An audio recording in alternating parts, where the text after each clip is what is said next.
This nun helped hundreds of children, but she was excommunicated after exposing a church secret.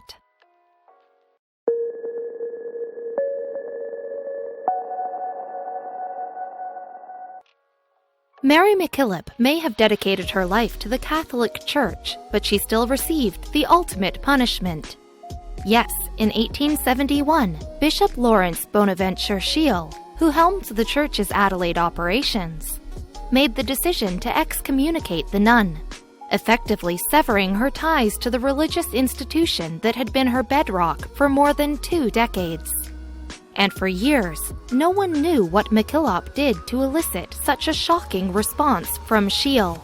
Such a dismissal seemed astonishing too, especially considering how much MacKillop had done for the church and the community. After becoming a nun at 24, she had opened a school in South Australia in order to teach underprivileged children. And from there, she and the other nuns in her order made service to the poor their mission, with the group traveling the country to make that duty a reality. Yet the Catholic Church would one day come back to accept MacKillop in a big way. Indeed, in 2010, Pope Benedict XVI oversaw her canonization, with MacKillop thus ascending to become Saint Mary of the Cross. But how was someone who came to reach sainthood ever seen as a candidate for excommunication in the first place? Well, in the same year as MacKillop's canonization, a documentary was released that professed to know why she had lost her standing within the Catholic Church. In particular, the film claimed that the nun had uncovered a secret about her church, and when she had tried to do something about it, all hell broke loose.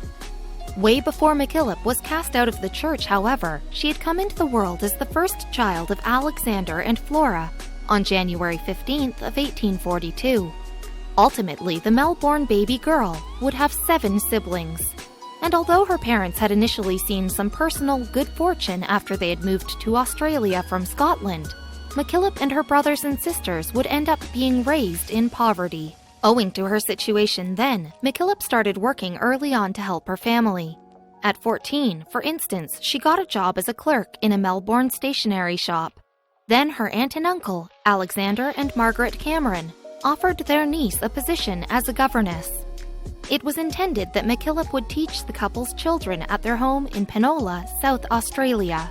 MacKillop accepted the job, with the role being the first in a long line of charitable positions that the young woman would hold. And while as a governess, she naturally taught her cousins, she also made a point to include other children living on the Cameron family's estate in her lessons. Then, after 2 years with the Camerons, MacKillop accepted a new position in 1862. This time, she'd teach at a school in Portland, Victoria. But that gig didn't last for long.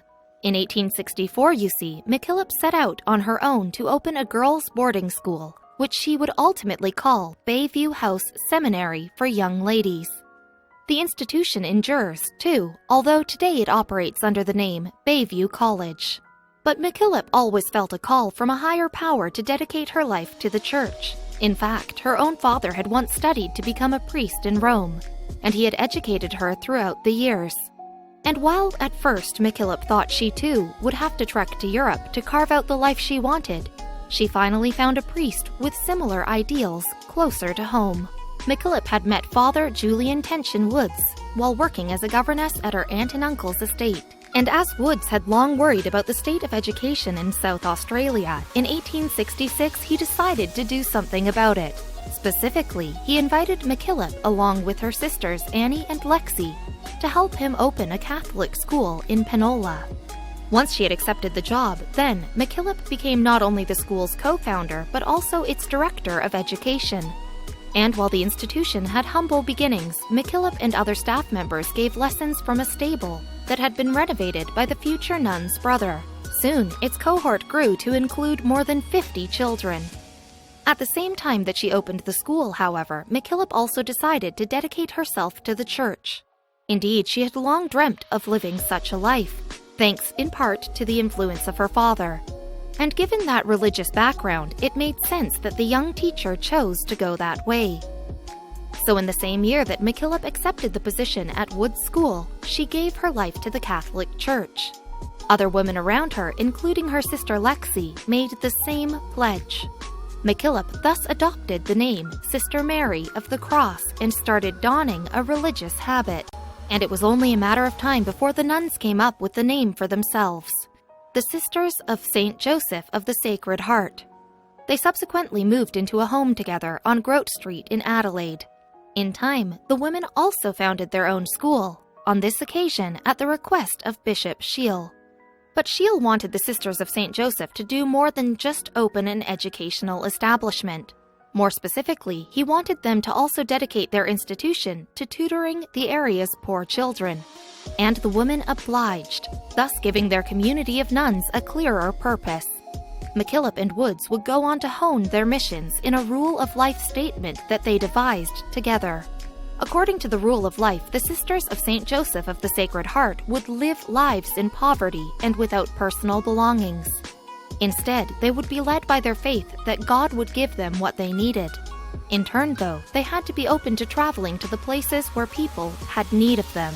Then, within a year, the sisterhood gained 10 new members, with all going on to don simple religious habits sewn from brown cloth.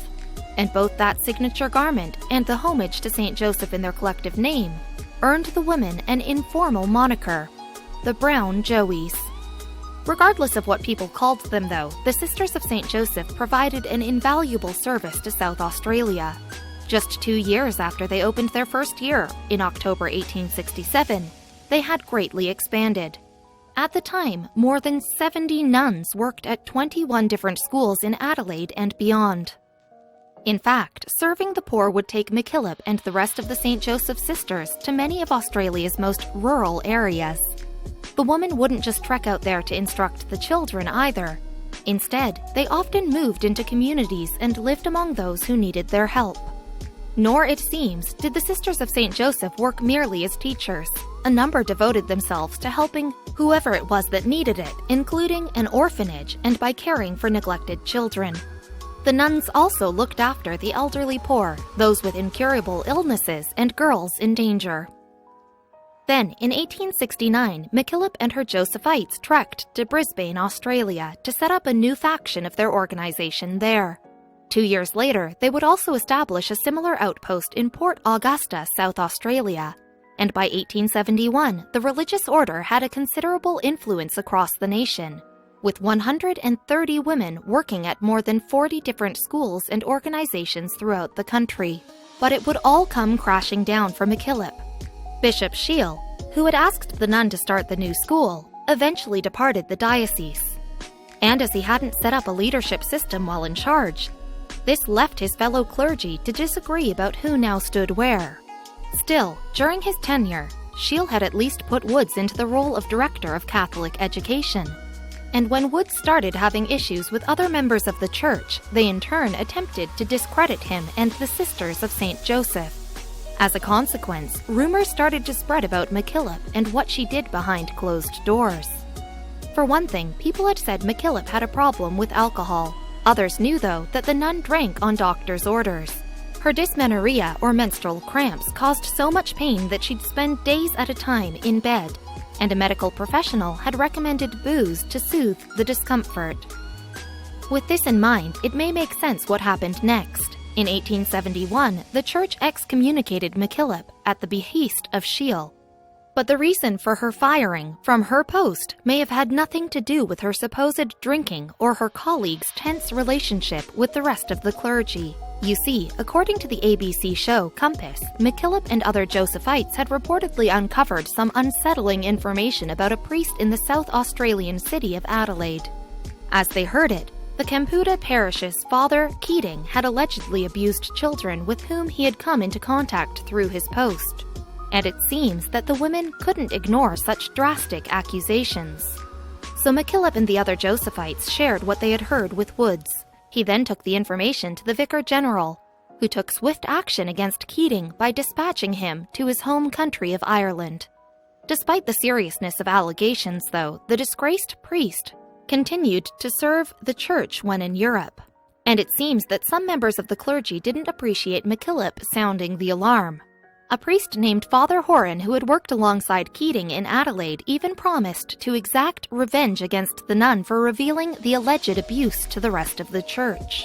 On Compass, Father Paul Gardiner explained why he thought the church had decided to give MacKillop the cold shoulder.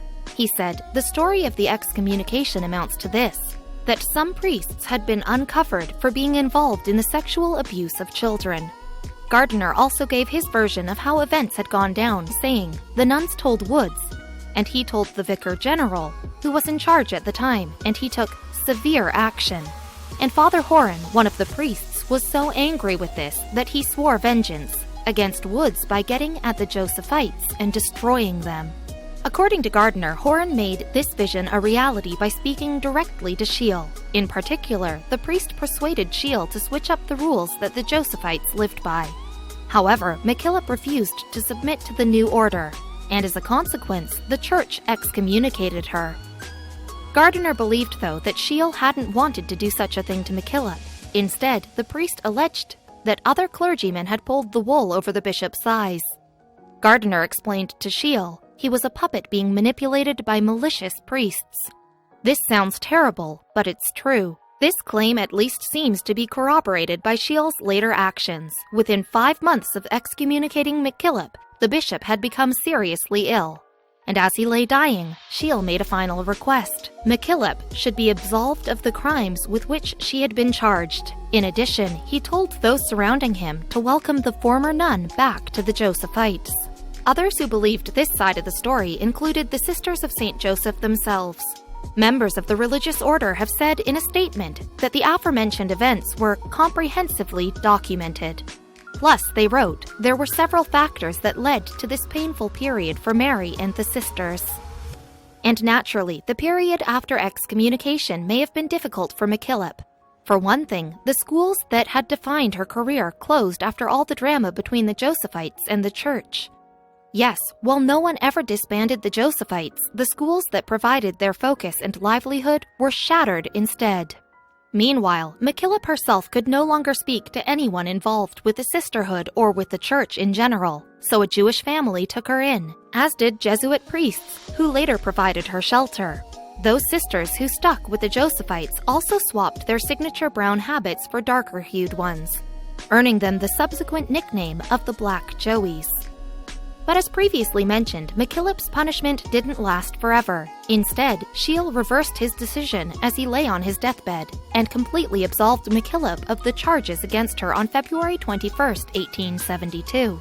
Later, an episcopal commission cleared her name entirely, thus exonerating her of the excommunication. Once back in the fold, MacKillop continued to serve the communities that needed her the most.